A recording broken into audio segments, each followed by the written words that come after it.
So now, what we are after in this, whatever it is we are doing, we are after a story, I said. The story is a story we make up, a story about our life, a story that we construct that shows how we fit in the mind of life. Yeah. And in my stories that I produced so far, I said, when I retire, I will sit down to do yoga exercise.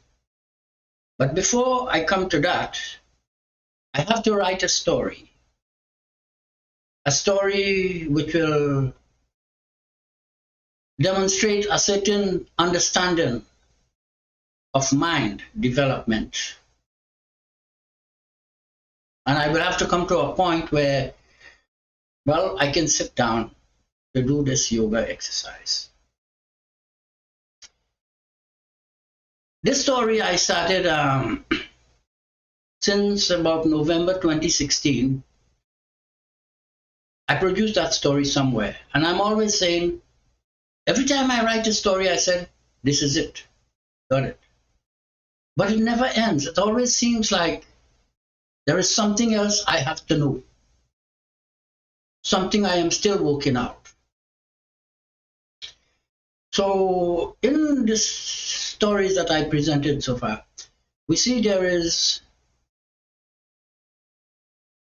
a couple of themes, like there is 3 dogs, first block my road, then grab my wrist and my elbow and my butt. In various stories you see that.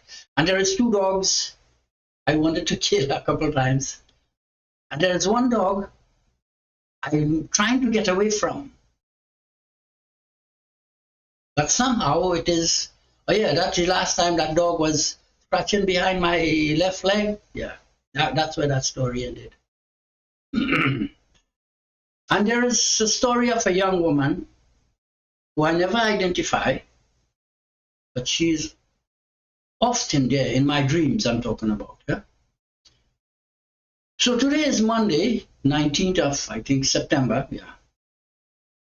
And I dreamt I'm at my house, my family house, and the neighbor's stereo is playing loud music, really annoying.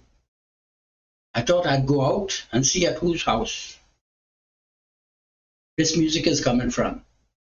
I crossed the road, and there's an empty lot there with small trees. I went into these trees, and as I entered the trees, the volume was down. And I met there a man, well dressed. He asked me what I was doing there, and I said I was looking for whose house this music is coming from. And he said, follow me. He went into the trees, and I followed him. And I see there on the ground a dog. It looks tame, it's not a threat, but the dog is chained, I can see that. So I don't advance, stay there.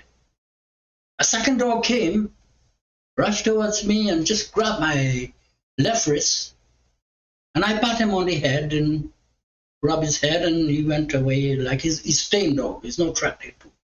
And he went towards what looks like another dog. They're close together. I cannot see the head of this third dog. But then as I look down, I realize it is not really a dog. It is some other animal wearing the skin of a dog, like a disguise, see. Then the man, he came, he brought a chair for me. We went, I sat down. He sits opposite another man there. They're playing a board game like checkers or something like that. There's another person on the other side standing, looking down at the board. And this person said something that only a woman would say. So I said, oh, it's a woman. Huh? And I looked at her. But I see no features like a woman. No, nothing that shows like it's a woman. It's just a person there. Okay. And I looked around. This place is calm and quiet. And it's well lit. And I thought, is there electricity in this forest? Why is this place so clear? Anyway, I wake up with that. And now I am saying that, is this the three dogs that I was looking for? Is it the two dogs? One is chained and one is tame. Is that the one that I want to get away from? But it's not really a dog.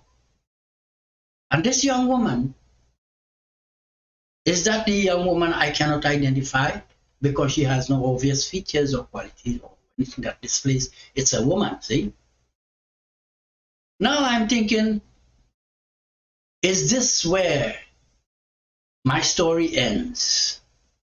Is this where my yoga exercise will begin? I will have to see this. I am Aten Raj Indra Nath, interpreter.